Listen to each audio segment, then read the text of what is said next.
Good morning everyone. Children, today we shall continue the last topic of this chapter, that is the conservation of forest. Before starting, let's talk about some medicinal plants. So we are aware, children, that India's Ayurveda, it is full of herbs, which is very important. Not only we have sacred values, means these are important in our sacred books, but it is having some medicinal values also. ठीक है, तो ये medicinal plants कौन से हैं? If you will see, India is known for its herbs and spices from the ancient times.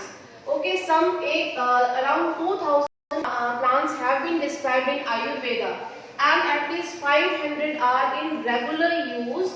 The World Conservation Union Red List, ठीक है, IUCN का नाम सुना आपने?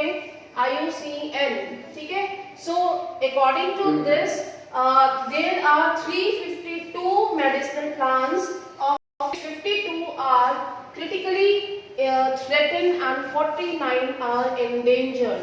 So आप इसका मतलब तो समझ सकते हैं, IUCN के according, the world conservation union red list जिसको कहते हैं, according to this there are 352 medicinal plants, यानी कि 352 मेडिसिनल प्लांट्स है, जिसमें से कि 52 जो है वो क्रिटिकली थ्रेटेंड है, यानी कि they are going to be finish very soon and 49 are endangered. Okay, so the commonly used plants in India are, for example, sarpagandha. Sarpagandha जो है used to treat blood pressure.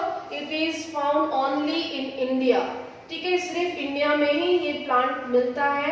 इसकी आपने देखा होगा आयुर्वेदास में, जो हमारे चरक संहिता है, पतंजलि का आयुर्वेदा है, ठीक है, इनमें इन मेडिसिनल हर्ब्स का बहुत ही इस्तेमाल किया जाता है. ठीक है, जो ये आयुर्वेद मेडिसिन होती हैं, इसी का इस्तेमाल करके जो है इन प्लांट्स को हम जो दवाइयाँ हैं वो बनाते हैं. ठीक है, हम मतलब जो भी बनाने वाले होंगे भाई, ठीक है. Use to treat blood pressure, जो ब्लड प्रेशर होता है उसको ट्रीट करने के लिए इस्तेमाल करते हैं. ठीक है, तो आप लोगों ने इसका नाम शायद सुना होगा, सभी ने जामुन सुना है कि नहीं? क्या यूज है इसका? आप लोगों को पता है इसका क्या यूज है? कोई नहीं जानता है? देखो, जो जामुन है ना, ये सिर्फ देखने में खाने में तो टेस्टी लगते ही हैं, लेकिन इसके और अदर यूजेस भी हैं.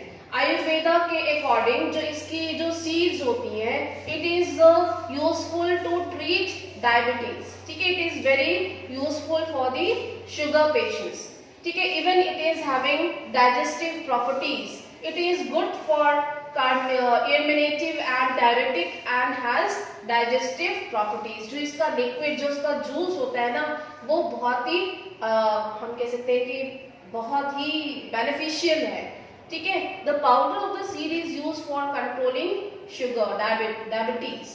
Then next is Arjun. Arjun हमारी क्लास में कोई नहीं है, लेकिन आपने इस मेडिसिन का नाम सुना है ना. अर्जुन ट्री से क्या क्या चीजें बनती हैं? It is used, this juice is prepared from the leaves and is cure for earache.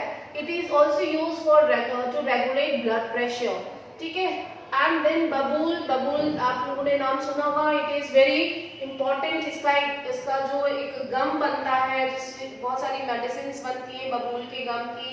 साथ ही साथ इसके लीव्स जो है, it is used to cure for eye sore, and the gum is used for the as a tonic, as well as babul is used for the teeth also.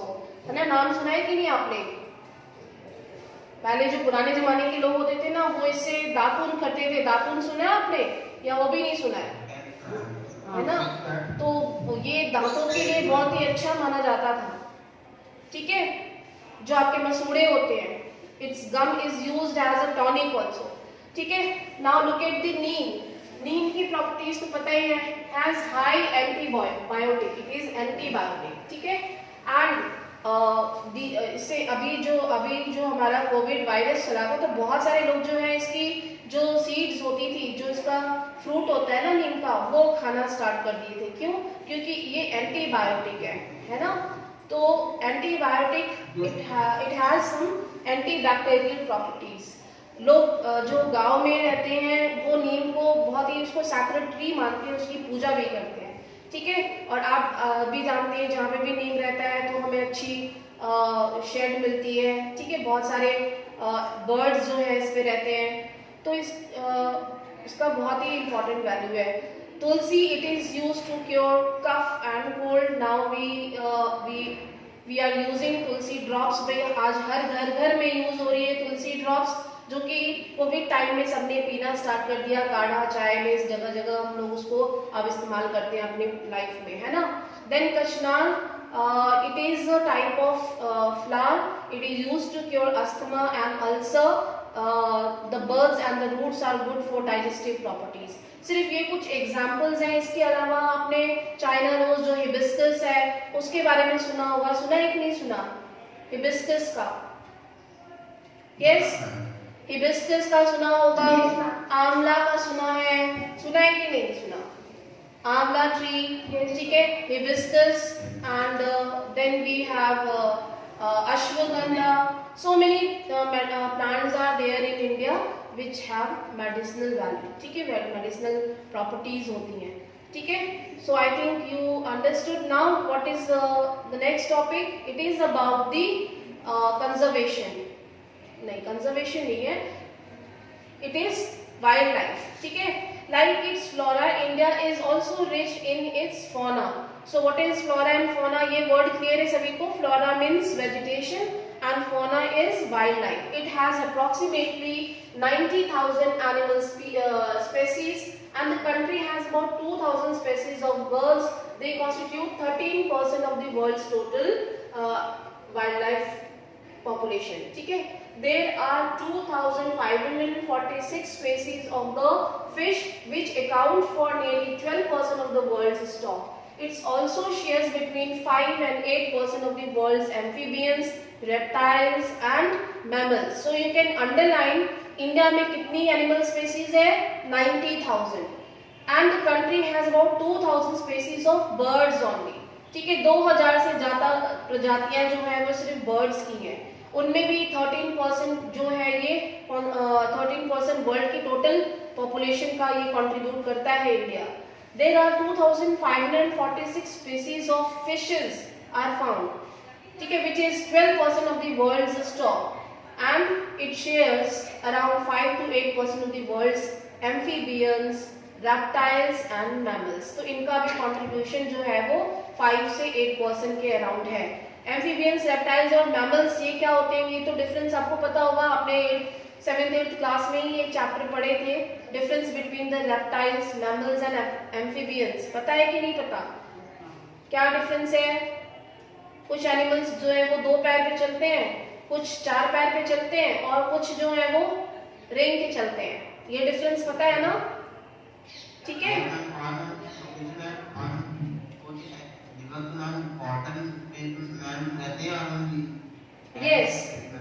Yes, कुछ ऐसे animals हैं जो aquatic है, जो water में रहते हैं, कुछ दोनों जगहों पे रहते हैं, वाटर में भी और लैंड पे भी। ठीक है, तो इनका भी परसेंट जो है वो 5 to 8% है। इंडिया में इतनी वैरायटी के वाइल्ड लाइफ अवेलेबल है सिर्फ एक ही कंट्री में। The elephant are the most majestic animal among the mammals. ठीक है, जो 4 पैरों पे चलने वाला जानवर है, इंडिया में सबसे बड़ा मैजेस्टिक किसको बोला जाता है? मैजेस्टिक मतलब जो थोड़ा रॉयल दिख रहा है, जो किंग पर्सनालिटी है। ठीक है, किंग पर्सनालिटी, एक तरीके से रॉयल लुक दे रहा है। Animals among the mammals, they are found in the hot wet forest of Assam, Karnataka and Kerala. ठीक है, अगर आप सोचो कि जो एलिफेंट्स हैं वो राजस्थान या फिर जम्मू एंड कश्मीर में मिलेंगे, तो नहीं, वहां पे वो नहीं मिल सकते। क्यों? क्योंकि एक पर्टिकुलर एनवायरनमेंट में भी वो अडेप्ट करते हैं और वहीं पे रहते हैं। ठीक है, तो असम, कर्नाटका और केरला, इन जगहों पे अगर एलिफेंट है तो असम में राइनोसोरस है।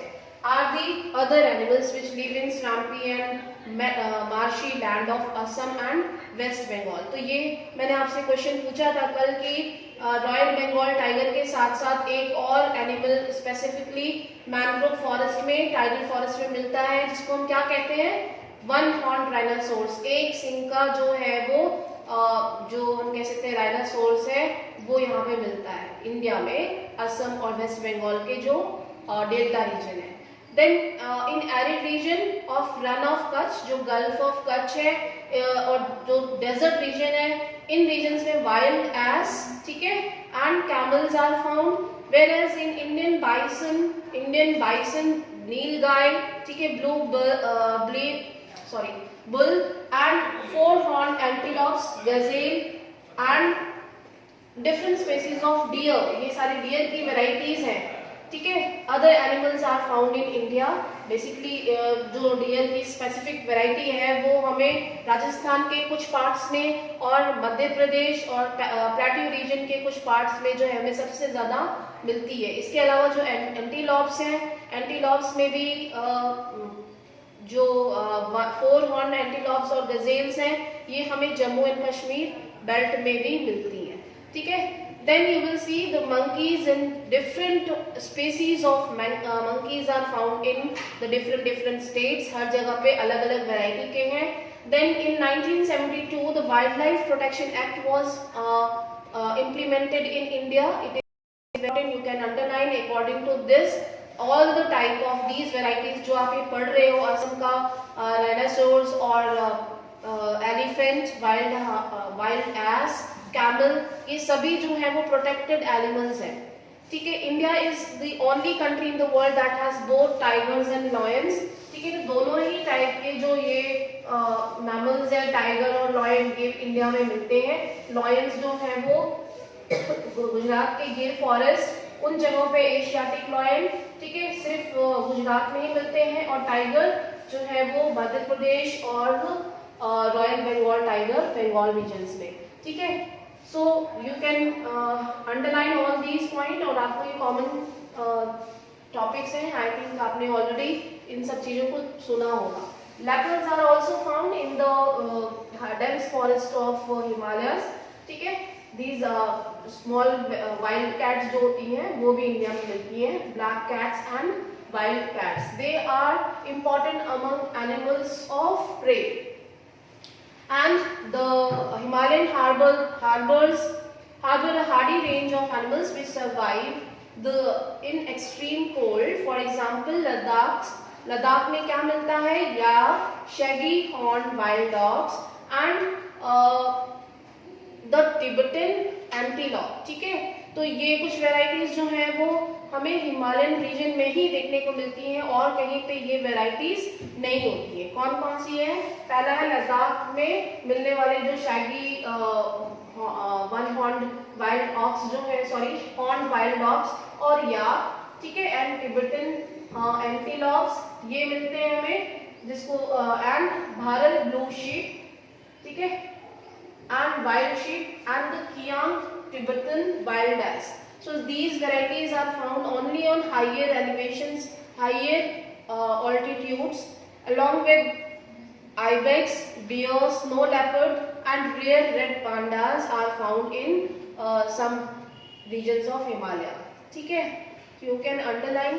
It's very simple. We will complete the topic and then we will see map.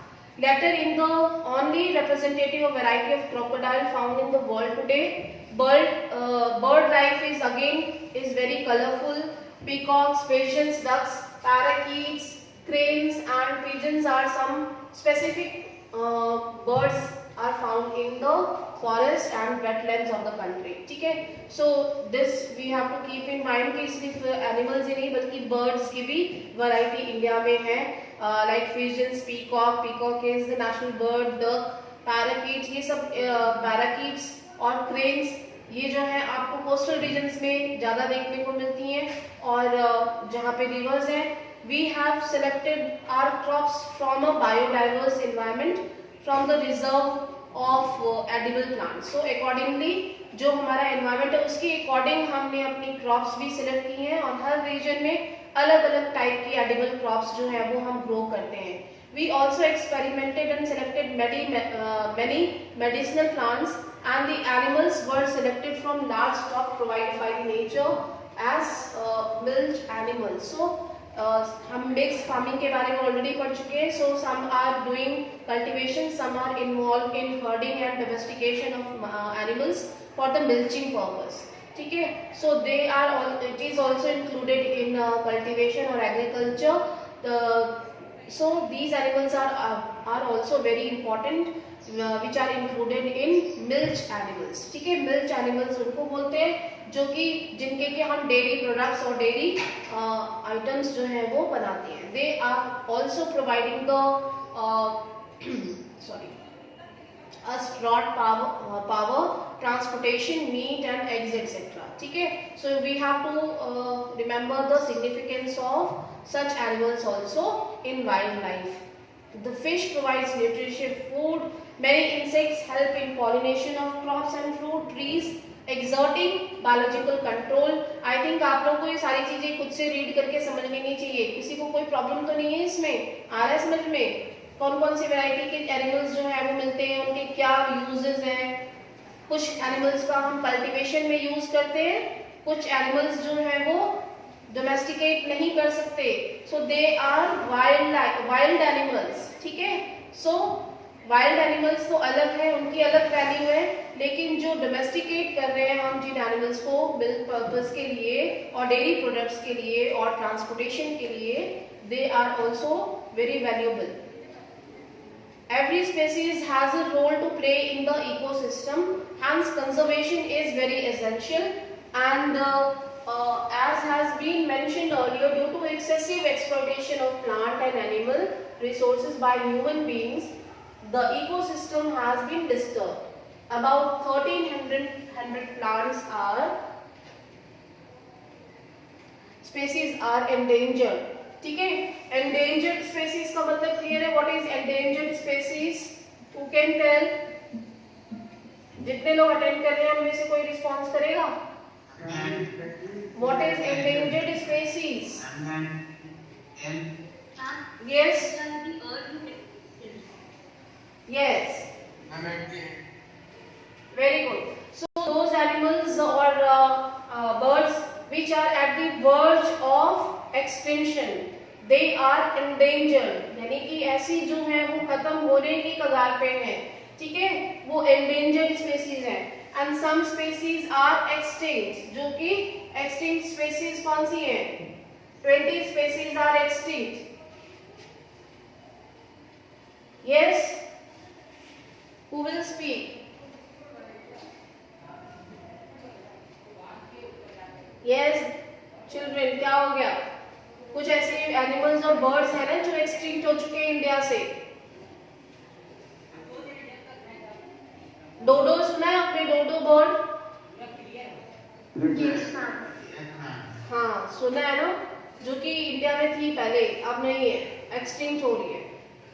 पहले एक बर्ड होती थी गौरैया, अब मिलती है? बहुत कम दिखती है ना. वो भी एंडेंजर्ड है. ठीक है. तो बहुत सारे ऐसे एग्जांपल्स हैं जो कि एक्सटिंक्ट और एंडेंजर्ड स्पीसीज में इंक्लूड किए जाते हैं. जितने भी हमारे वाइल्ड लाइफ प्रोटेक्टेड एनिमल्स हैं, ठीक है, उनके लिए नेशनल पार्क्स बनाए गए हैं जहाँ पे कि वो अपने एनवायरनमेंट में प्रिजर्व उन एनिमल्स को किया जा सके. ठीक है. अभी हम उसके बारे में पढ़ेंगे. The main causes for this major threat to nature are hunting by greedy hunters for commercial purpose. So what is the main reason of such kind of threat? ऐसे क्या फैक्टर्स हैं जिनकी वजह से ये एनिमल्स एंडेंजर्ड या कुछ ऐसे एनिमल्स जो है वो एक्सटिंक्ट हो गए? ठीक है. सबसे पहला फैक्टर क्या है? Hunting and poaching. Hunting and poaching of animals by the greedy hunters for the commercial purpose. They used to sell these precious animals skin. ठीक है. And they gain a lot of profit. ठीक है. उससे बहुत उनको profit मिलता है उसको सेल करके. Then pollution is another important factor. अभी आप देखोगे किसी के घर में शेर घुस रहा है, किसी के घर में जो है वो शहर में आ गया है tiger. Pollution is another important factor. Chemical and industrial waste, acid deposits जिसको कि हम डायरेक्टली जो है वो वाटर में थ्रो कर देते हैं, लैंड पे थ्रो कर देते हैं, जिससे कि ये हार्मफुल होता है इंसेक्ट्स और एनिमल्स के लिए, ठीक है। वो उसको खा करके जो है बीमार हो सकते हैं, मर सकते हैं, ठीक है। Introduction of alien species and reckless cutting of forests to bring land under more land for cultivation and for habitation, ठीक है। So when population will increase, we will obviously need more and more place for settlements and for the for making our house and for making of roads, ठीक है, making of dams. We will cut down the forest on large scale. This will obviously harms the forest or the animal life, ठीक है। So deforestation is another important factor and mainly responsible for the imbalance, ठीक है। Then I hope you can write down what are the main factors of the decreasing, or we can say these animals are threatened.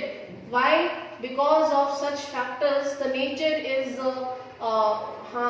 getting harmed, because of the cutting down of forests, because of pollution, because of increasing population. We want more and more resources, ठीक है। So it is creating imbalance in nature. Now what steps should we take, or what steps should the government take to protect the flora and fauna of the country? So it is given here what are the measures taken by the government. Government क्या कर रही है, ठीक है। इन animals को जो अभी India में इतनी डाइवर्सिटी है, बायोडाइवर्सिटी हमने देखा कि 47,000 से ज़्यादा जो स्पेसीज है वो सिर्फ प्लांट्स की मिलती है और एनिमल्स की अलग से हैं, ठीक है। तो इनको क्या कर रही है गवर्नमेंट बचाने के लिए? So first step you can see 18 biosphere reserves have been set up in the country to protect flora and fauna, ठीक है। बायोस्फीयर रिजर्व्स गवर्नमेंट बना रही है नहीं बना चुकी है, ठीक है। तो ये कहाँ पे है ये हम पढ़ेंगे। ये कितने नंबर है? 18 बायोस्फीयर रिजर्व है इंडिया में, ये आपको याद रखना है, ठीक है। और ये according to the specific regional conditions है, एनवायरमेंट कंडीशंस है, उन्हीं के अकॉर्डिंग इनका नाम, उस जगह का नाम के अकॉर्डिंग इनका नाम रखा गया है, ठीक है। तो ये सारे नेम्स हम अब मैप में देखेंगे। Please look at map, it is given here.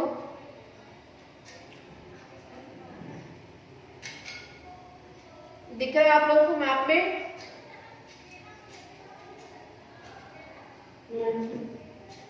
दिख रहा है? So you can see some triangles and red circles which are showing the wildlife sanctuary, bird sanctuary and national parks, ठीक है।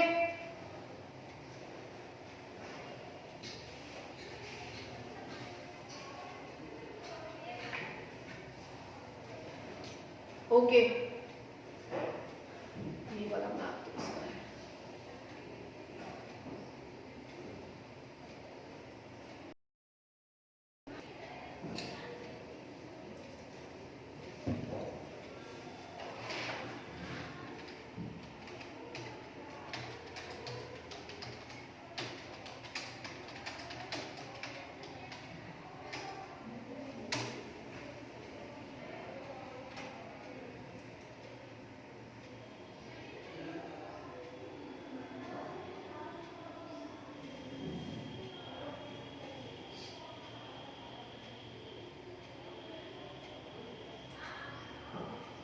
Can you see screen, all of you? Yes, ma'am. Yes, ma'am. Okay, you can see here. First is Nanda Devi and Valley, ठीक है। कहाँ पे located है?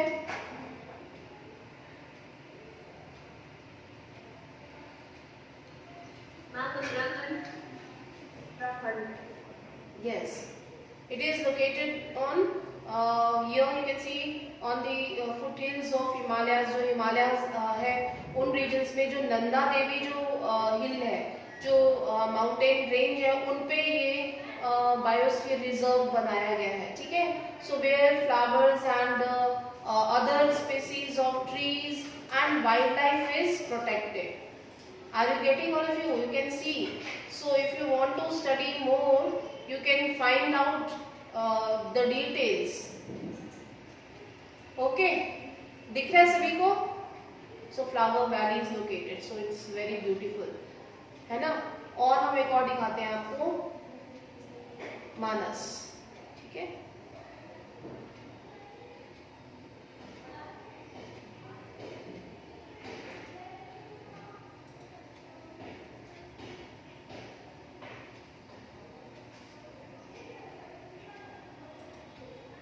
इसी से देखते हैं सुंदरबन।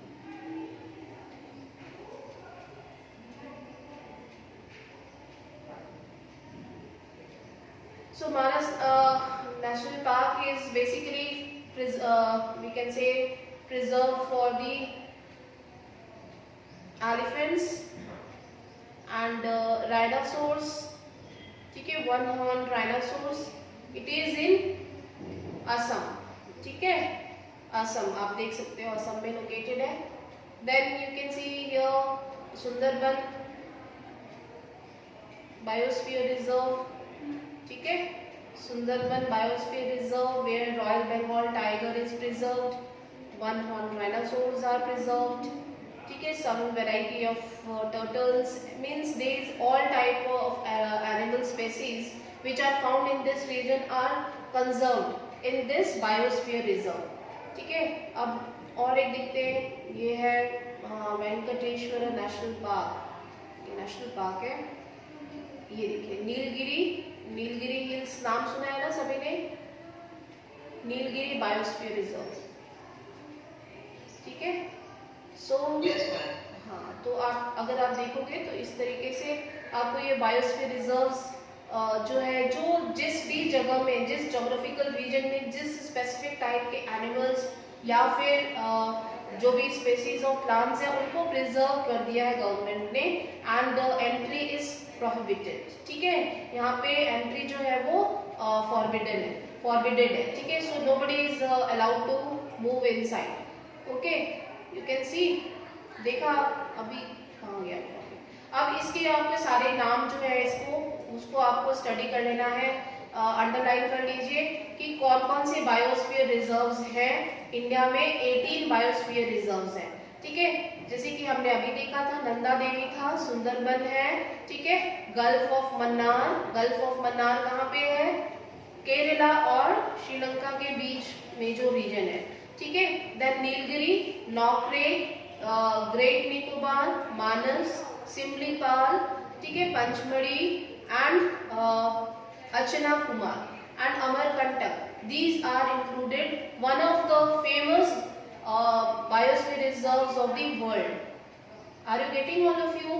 जहाँ पे कि कुछ specific varieties की species मिलती हैं।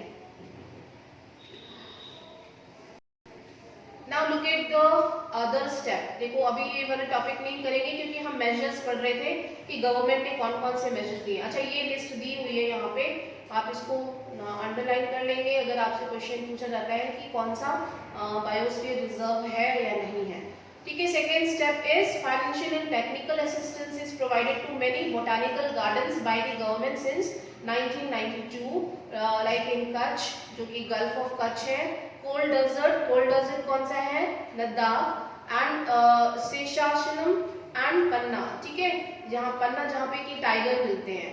ये जहाँ पे कि हमने याक्स और एंटीलॉप्स वाला जो पढ़ा था और रेड पांडास की वैरायटीज मिलती है उन रीजन्स में है। तो ये इस तरीके से याद रखोगे कि यहाँ पे गवर्नमेंट ने जो है बोटानिकल गार्डन्स बना रखे हैं और उनको स्पेसिफिक टेक्निकल और फाइनेंशियल सपोर्ट कर रही है जिससे कि वो रन कर सके, ठीक है। Then project tiger, project rhino, project great Indian bustard and many other eco development projects have been introduced, okay. So you can just underline that what are these projects is about. Project Tiger is just to conserve the species of tiger, rhinoceros is for the preservation of one horned rhinoceros. Great Indian bustard, it is a type of bird, ये एक bird की species है, ठीक है, Great Indian bustard, जो कि सिर्फ और सिर्फ डेजर्ट रीजन में मिलती है। और ये कुछ ऑस्ट्रिच की जैसे लगती है, लेकिन ऑस्ट्रिच होती नहीं है। It is one of the runner bird, एक रनर बर्ड की तरह से हम इसको जानते हैं, ठीक है, okay. So that There are 103 national park and 503 wildlife sanctuaries. We will continue. We will do the question answer exercise day after tomorrow. Thank you all of you. Thank you. Thank you.